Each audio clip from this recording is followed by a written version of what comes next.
Bismillahirrahmanirrahim. Assalamualaikum warahmatullahi wabarakatuh.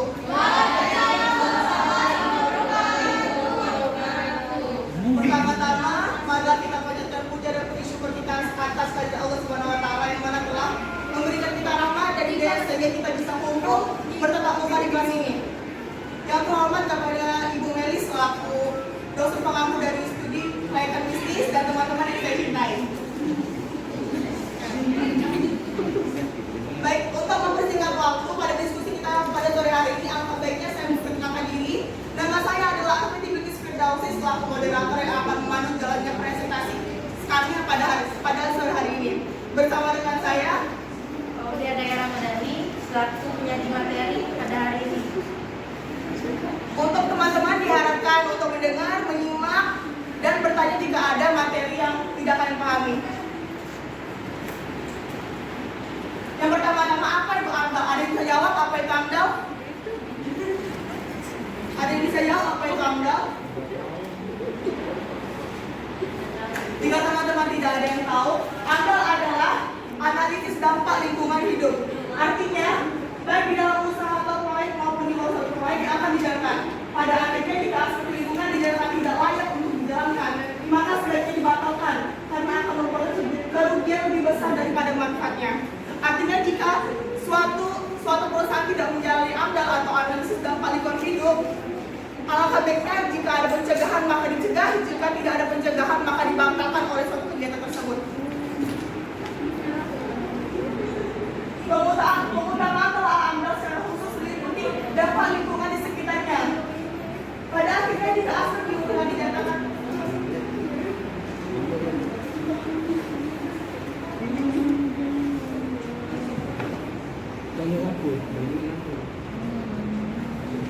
lingkungan hidup merupakan salah satu aspek yang sangat penting untuk ditelaah sebelum suatu investasi atau usaha tersebut dijalankan. Dampak lingkungan hidup yang terjadi adalah berubahnya suatu lingkungan dari bentuk aslinya seperti perubahan fisik, kimia, biologi, dan sosial.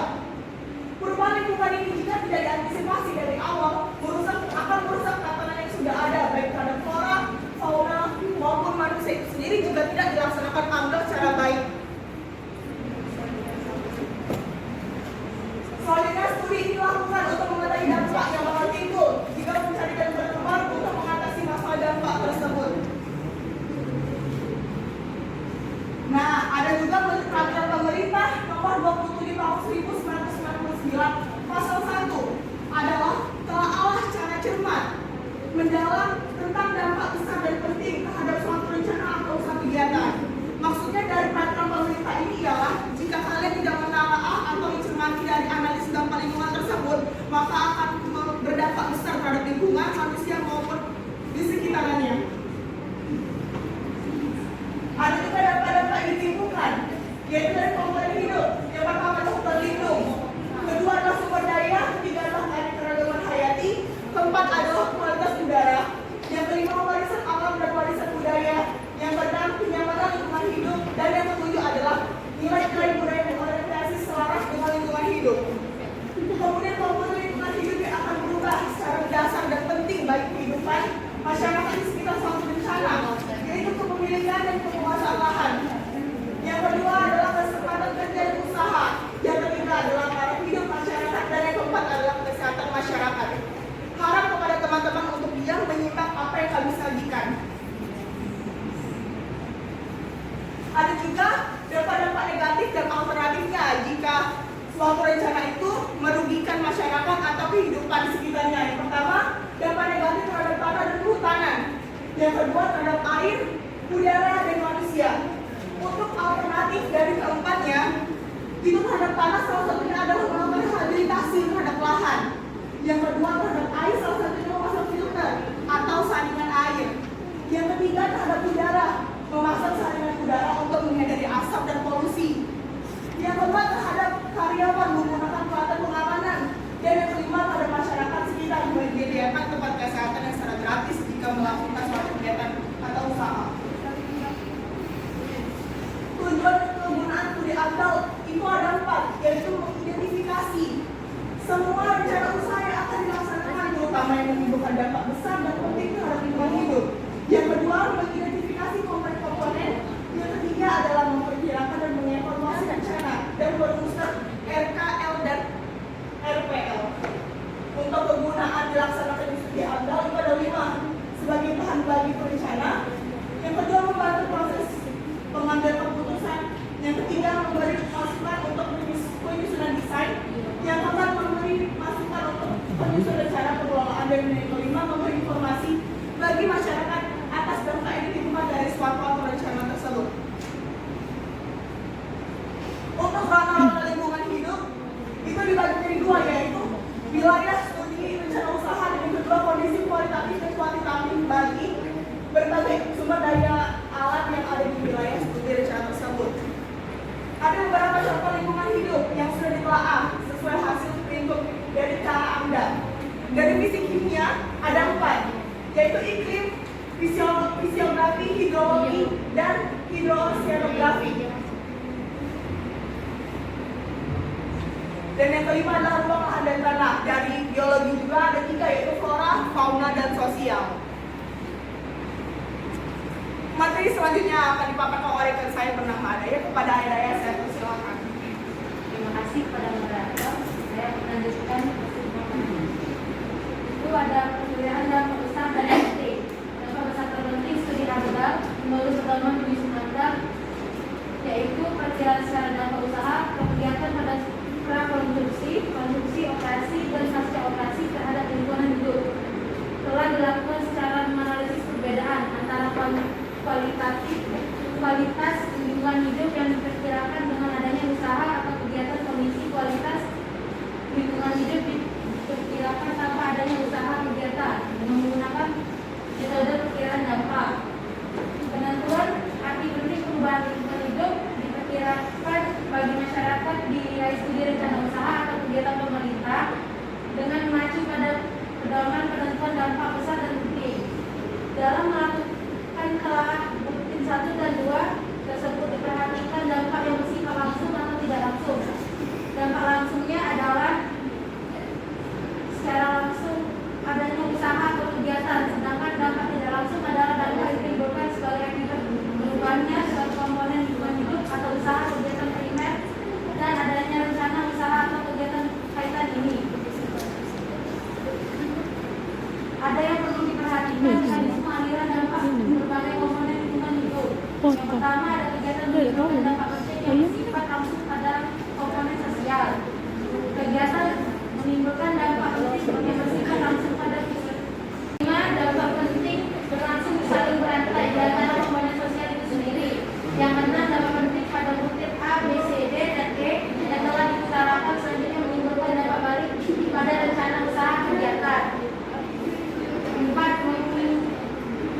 Memindah usaha atau kegiatan masih berada pada tahap pemilihan alternatif usaha atau kegiatan sehubungan dengan AMDAL merupakan komponen dari studi kelayakan, maka telah dilakukan untuk masing-masing alternatif. Dalam melakukan analisis perkiraan dampak penting agar digunakan metode-metode format secara matematis. Evaluasi dampak besar dan penting. Hasil evaluasi mengenai hasil telaah dampak besar dan penting rencana kegiatan ini selanjutnya menjadi masukan bagi instansi yang bertanggung jawab untuk memutuskan kelayakan lingkungan hidup. Dimasukkan dalam PP nomor 27 tahun 1999 yang berisi telaah terhadap dampak penting dan telaah sebagai dasar pengolahan. Ruang lingkup studi dan metode analisis data. Yang pertama, rencana usaha atau kegiatan penyebab dampak terutama komponen yang berlangsung dengan berkaitan dampak yang ditimbulkan. Yang kedua, kondisi ranah lingkungan hidup yang terkena lingkungan hidup terutama komponen langsung terkena dampak timbulnya. Yang ketiga, kegiatan-kegiatan yang ada di sekitar lokasi beserta dampak yang timbulnya terhadap lingkungan hidup. Aspek-aspek yang diteliti sebagaimana yang dimaksud pada butir 1, 2, 3, dan 4 yang dimaksud mengacu pada hasil pelingkupan yang tertuang dengan dalam dokumen kerangka acuan untuk AMDAL. Identitas perkarasa dan penyusunan AMDAL. Perkarasa adalah nama, alamat, instansi,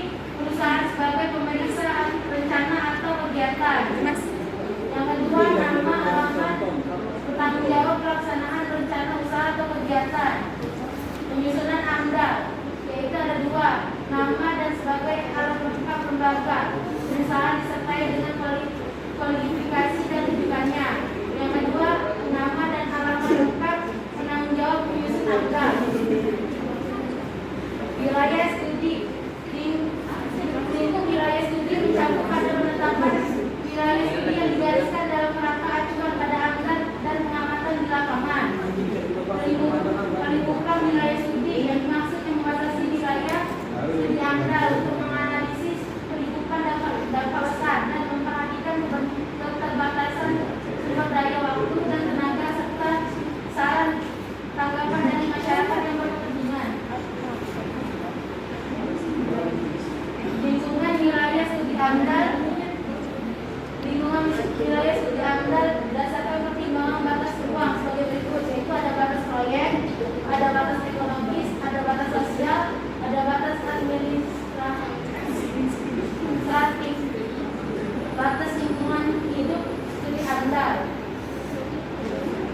Metode pengumpulan analisis data perlu dilakukan metode dengan alamiah dan pertimbangan studi AMDAL. Yang pertama ada jenis data yang dikumpulkan, yaitu data pilihan audiens donor yang bersifat sah dan data dipercaya oleh melalui metode atau alat yang bersifat sah. Metode pengumpulan data atau metode analisis, yaitu digunakan sebagai lokasi pengumpulan data berbagai komponen lingkungan hidup yang diteliti.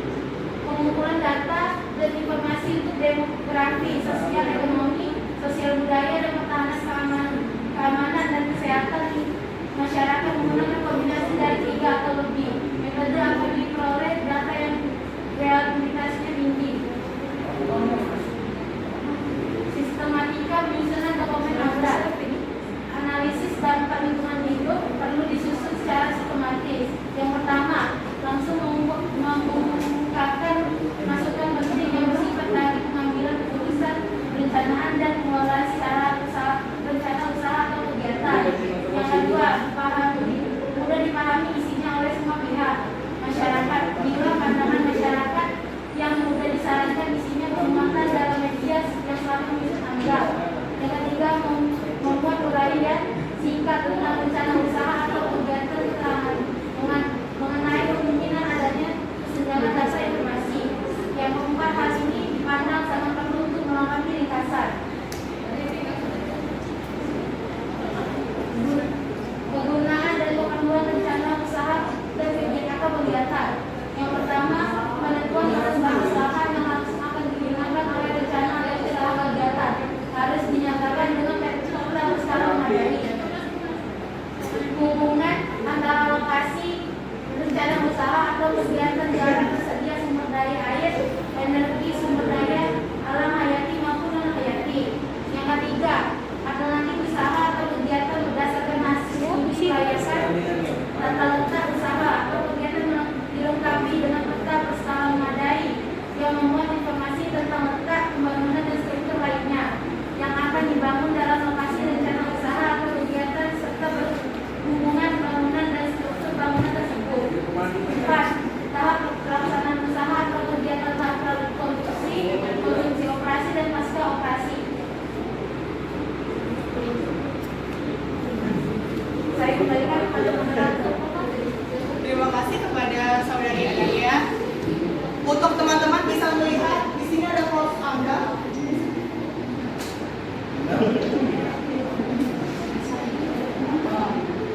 Jika tidak bisa kelihatan, saya akan bacakan. Di sini adalah prosedur dari AMDAL, mulai dari rencana kegiatan sampai proses perizinan. Itu terbagi menjadi banyak bagian, ada cabang-cabangnya. Dan juga itu masa dari prosedur dimulai sampai masa perizinan itu dimulai dari 6 sampai 12 bulan lamanya, karena adanya analisa, adanya persalinan maupun adanya perbaikan dari dokumen-dokumen tersebut.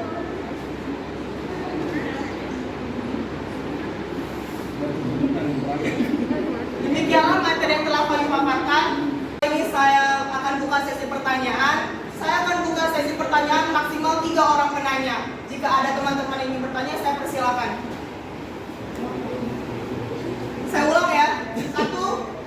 Ulang. 1, 2, 3. Kepada saudari Putri Nurul Ada saya persilakan.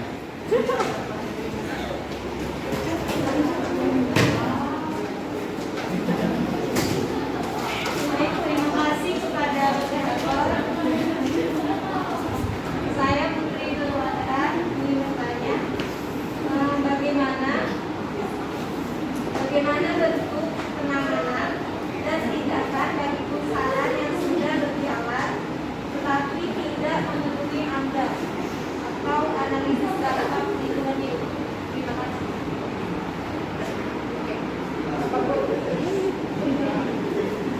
Terima kasih kepada saudari Putri Nurul Ada. Selanjutnya apakah ada yang ingin bertanya?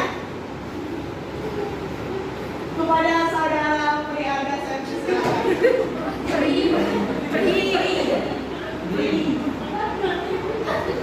Baik, dari PPT tadi kita sudah mengetahui bahwa AMDAL itu sangat penting. Jadi pertanyaan saya, apa dapat yang ditimbulkan jika perusahaan tidak menerapkan AMDAL? Dan mengapa AMDAL sangat diperlukan sebelum didirikannya suatu perusahaan? Terima kasih.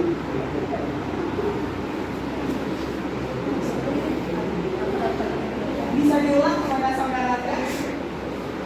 Perempuan. Pertanyaannya, apa dampak yang ditimbulkan jika perusahaan tidak menerapkan AMDAL? Dan mengapa AMDAL sangat diperlukan? Ya.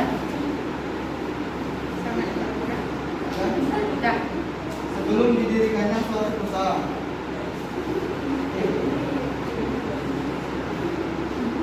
Oke. Kepada ada yang ingin bertanya lagi? Saudari yang terakhir ya, saudari Puji, saya persilakan. Baik, sebelumnya terima kasih kepada moderator telah memberikan saya kesempatan untuk bertanya. Saya Puji Lestari, perwakilan dari kelompok 4. Pertanyaannya, jelaskan siapa yang harus menyusun dokumen AMDAL dan berapa lama waktu yang diperlukan untuk proses AMDAL sampai dikeluarkannya surat keputusan kelayakan lingkungan. Terima kasih.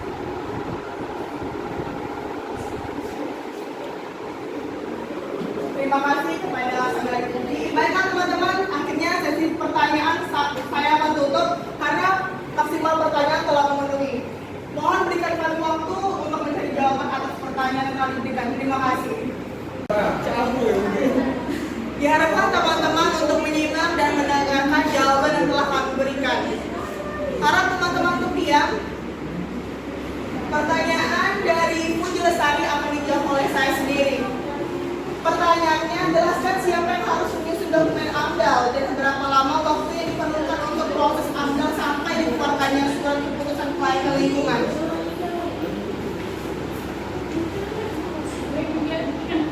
Keputusan Kepala Bapedal tahun nomor 9 tahun 2000 tentang pedoman penyusun AMDAL.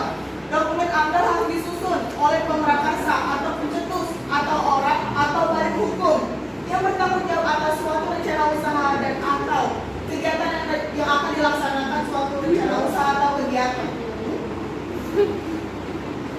Dalam penyusunan ini, pemrakarsa dapat meminta jasa konsultan untuk menyusun dokumen AMDAL.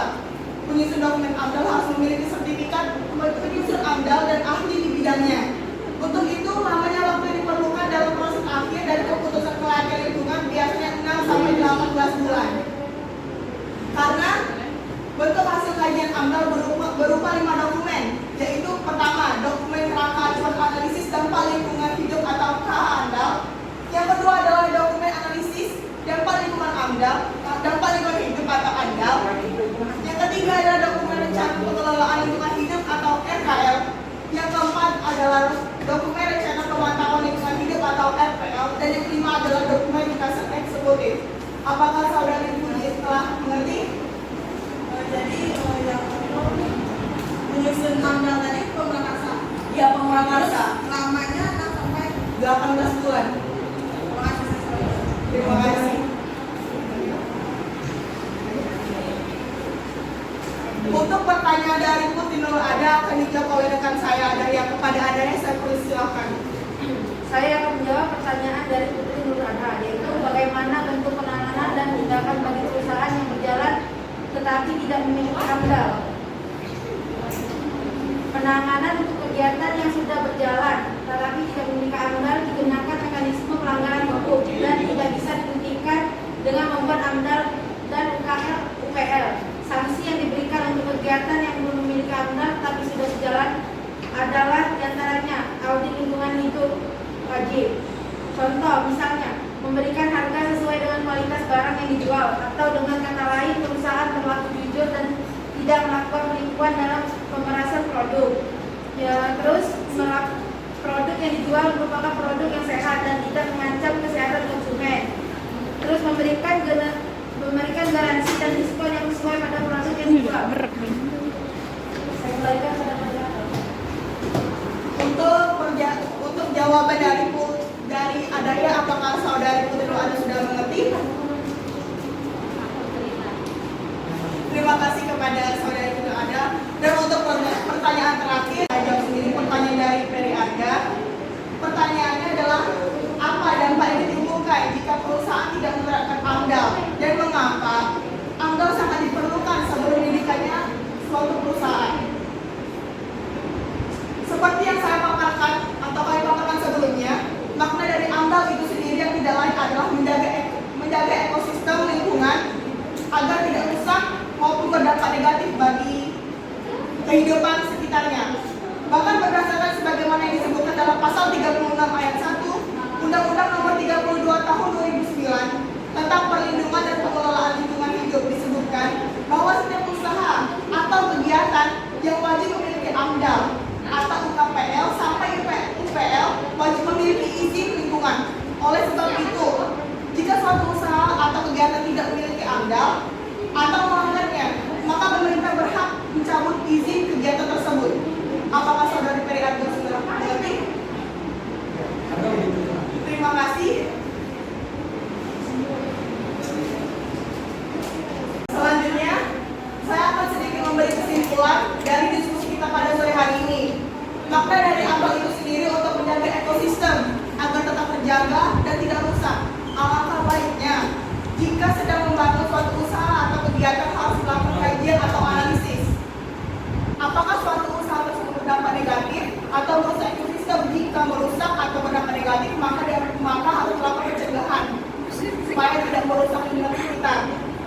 Bahkan menurut peraturan pemerintah nomor 27 tahun 1949 pasal 1 telah menjelaskan telah secara cermat mendalam tentang besar dan penting suatu rencana perusahaan dan kegiatan, dan sebagaimana dari pasal 36 ayat 1 Undang-Undang Nomor 32 Tahun 2009 tentang perlindungan dan pengelolaan lingkungan hidup, disebutkan bahwa setiap usaha atau kegiatan yang wajib memiliki AMDAL atau UKPL sampai UPL wajib memiliki izin lingkungan.